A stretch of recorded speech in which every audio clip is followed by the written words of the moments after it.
What's up, everybody?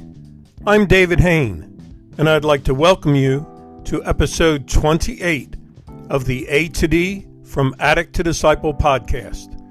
If you'd like to contact me regarding Q&A sessions on addiction, speaking engagements, addiction coaching or consulting, or to utilize the From A to D curriculum and podcasts in your location, please go on my website, www.fromatod.org, and click on the contact page or leave me a message on Anchor.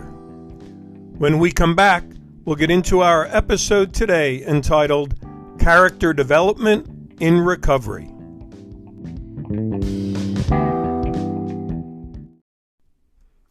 Welcome back to our episode, Character Development in Recovery. As we work with addicts in A to D, our counseling focuses on restoration and return to normalcy in the 4 pillars of recovery, which are health, home, purpose, and community.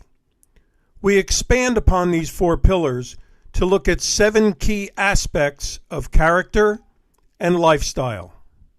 These aspects all show shortcomings from the anxiety and stress of addiction. This list is not meant to be condemning or judging in any way, but is intended to be a powerful tool as you start your recovery and work with a mentor, a sponsor, or a friend in establishing your recovery and reintegration into community. You see, character development is crucial if we're going to stay firm in our recovery. And character development doesn't just happen by osmosis. Henry David Thoreau said, "You cannot dream yourself into a character. You must hammer and forge one for yourself." So he's telling us that it takes hard work to build our character and to develop our character in the way that we want. Albert Einstein warned, "Weakness of attitude becomes weakness of character." So I want to urge all of you today that are listening to have a shift of attitude to say, it's worth the hard work to develop my character so that my recovery and my reintegration into community is successful. Okay, so let's look at these 7 key aspects that we talk about in our work in A to D. The first one is the emotional aspects. In recovery, there's a huge disconnect between the previous experiences, the previous daily activities, the previous highs and lows, and what addicts now are experiencing in recovery. Our feelings when we establish recovery are confusion and stress, anxiety, doubt, fears, and concerns. And those are some of the things that fuel relapse early in our recovery. Some other emotional aspects are mood swings. This may be the first time for years that as an addict, we've had to make decisions without being high. Also, in our active addiction, our highs are higher than non-using people, and our lows are much lower. And that huge emotional swing from high to low was our normal in addiction. Another emotional aspect in our recovery we need to look at is contentment. In active addiction, everyone can find instant gratification. And now it's a new thing in recovery to try to find contentment in the midst of changing situations and circumstances. Another emotion we have to look at is confidence. All kinds of negative thoughts keep bouncing in and out of our mind early in recovery. Where can we find confidence in ourselves, in our treatment program, in our sponsor, in our mentor? A final emotional aspect that we talk about is self-esteem. After years of being the outcast or the black sheep in the family, how can we find and build self-esteem in recovery? The second character development aspect that we look at are the physical aspects. Except for addicts who have remained functioning in their jobs during their addiction, looking after personal physical aspects is never a priority for someone in their active addiction. So now we find ourselves in recovery, and first we need to establish a healthy diet. We need to relearn the importance of a balanced diet and home-cooked meals and nutrition. Another part of this aspect is exercise. Whether it's a short daily walk or joining a gym, we have to plug some sort of exercise into our daily and weekly routine. You see, physical activity is important because this could show up as soon as we return to the workforce, as soon as we get a job in our recovery. It's important that we have the strength build up and the endurance to work 8 or 10 hours a day, having not worked for all those years in our addiction. Another aspect of this physical piece is personal hygiene. Especially for addicts who have been homeless, the return to regular bathing, clean clothes, shaving, brushing our teeth, grooming, looking after ourselves is going to be a whole relearning experience. And finally, the last physical aspect is rest and relaxation. Not only have sleep patterns been crazy in addiction, but boredom in recovery can fuel relapse. So this will be a new situation, this whole aspect of learning how to relax and be content in that relaxation. The third aspect of character development are the spiritual aspects. In recovery, spirituality is key as addicts try to establish new core values and find a belief system that will not change but remain a firm and solid foundation in their recovery. We need to find meaning and purpose in life, asking questions like, why am I even here? Do I have a future? Where do I fit in the world? And as we look at our purpose, we also enter into a phase called our search for significance. Often the best way for an addict in recovery to find themselves and to find significance is to get involved in service to others. Another spiritual aspect is inner peace. Peace is an elusive thing in active addiction. The best we can ever find is momentary absence of chaos. Addicts in recovery that find true peace will also find freedom that we never imagined possible. The next spiritual aspect is selflessness. In our addiction, we've led a selfish, self-centered life. It is truly an alien thought to be selfless, to be more concerned with the needs and wishes of others. Another spiritual aspect is prayer and meditation. And this is a vital aspect of recovery, as we need to establish a pattern of quiet contemplation as a daily routine in our life. The final spiritual aspect is discipleship and fellowship.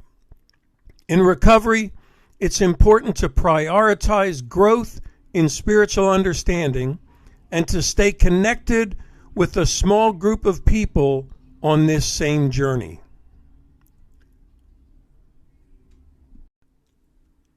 The fourth aspect of character development that we look at are the ethical aspects. Ethics serve as a guide to moral, daily living and help us to judge whether our behavior choices can be justified. How can we establish the lifestyle in recovery which fits society's sense of right and wrong? Well, first we need to look at principles and values. We need to have at the very core of our being a value system and principles based on beliefs that cannot be shaken. We also need to look at our choices of morality. From these core values and beliefs, we can begin to make choices that fit society's expectations. All of us in recovery should realize and admit that we need moral regeneration after our lifestyle of addiction. And finally, we need to stop rationalizing and have a firm conviction. In our addiction, we live a life of rationalizing and minimizing most of our behaviors. It's important to now have our choices based on a firm conviction that we have, which helps us differentiate good from evil. The fifth character development aspect we look at is relational aspects. It's normal when we're new in recovery to be fearful in regard to establishing relationships. We're afraid that we will disappoint someone or let them down, or that we will hurt them. We need to look at our social behaviors. Maybe you were the life of the party, or maybe you were the quiet loner in your addiction. But now, how do we establish this place of comfort in recovery, and how do we establish new social behaviors that will define us from this place of comfort? Another aspect that we look at in relationship is intimacy. How can we learn to define intimacy on an emotional level, at a heart level, rather than simply the physical level that defined intimacy in our addiction? Another aspect is connection versus isolation. You see, isolation was vital for us to maintain our existence in addiction, but how do we even trust getting connected with people again? The Bible warns us in the book of 1 Corinthians chapter 15, verse 33, bad company corrupts good character. So as we make new connections, we must remember to choose our friends wisely. The last part of this aspect is communication. It's a whole new world to us in recovery to try to actually engage in conversation that will not result in arguments or judgment. The sixth aspect of character development are the stewardship aspects. Stewardship is caring for the gifts that have been given to us and our own personal talents and other resources that we have.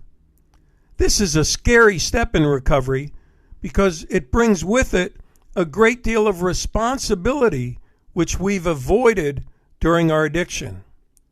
You see, first we need to learn how to take care of our possessions.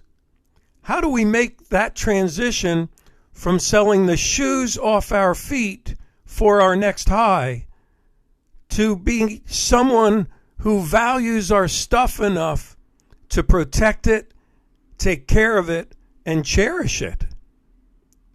Another aspect of stewardship is respecting the possessions of others.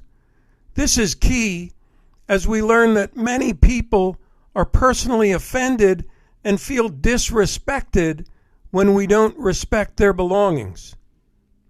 This is a big shift for many of us who used to just steal our family and friends' belongings.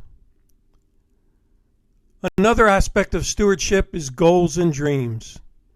As we learn to appreciate and care for the gifts that have been given to us, we can begin to dream again and set goals to utilize those gifts to make our dreams come true. Finally, the seventh aspect of character development are the intellectual aspects. And it's important for the thought process to be developed. It's important in the mind of an addict that when we start recovery, we need to be open, exploring, questioning, and growing in the way we use our mind. One part of this is reading and exploration. Whether your reading takes place in actual physical books, or whether it's audio books, or by listening to podcasts like this, as we get back into reading, we discover that childhood innocence which opens the world to us.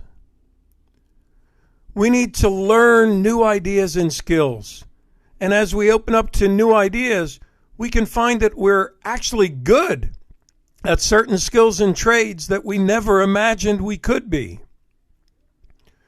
We need to walk down the pathway of creativity and new interests. As we heard in my podcast episode with the interview of Ricardo Sloster, addicts may express in their recovery that they always wanted to be a drummer. Maybe for you, it's not being a drummer. Maybe it's another musical instrument, or learning a foreign language, or traveling.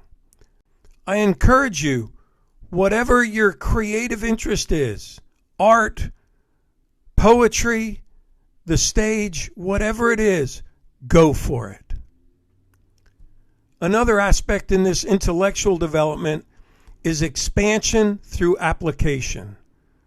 Once we tap into these new ideas, these new skills, these new interests, we need to apply the new insights and the new knowledge and the new skills that we've grown in and make them part of our daily and weekly life.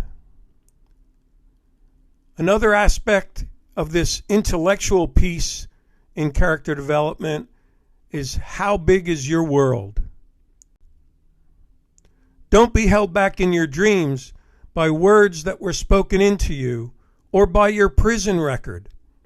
I think it was Shakespeare who coined the phrase, "The world is your oyster."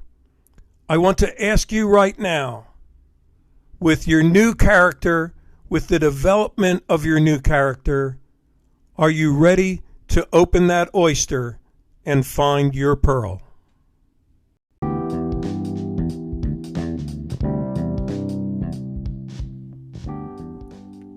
Thanks for listening to this episode of the A to D From Addict to Disciple podcast. Tune in Monday for our next episode. If you'd like to support the reach of this podcast, click on the support link in this episode's description. Your donation could change a life. And also, don't forget to share the link to this episode with friends and family here at home, in other states, in other countries, as we reach addicts wherever they are. As always, stay safe and stay strong.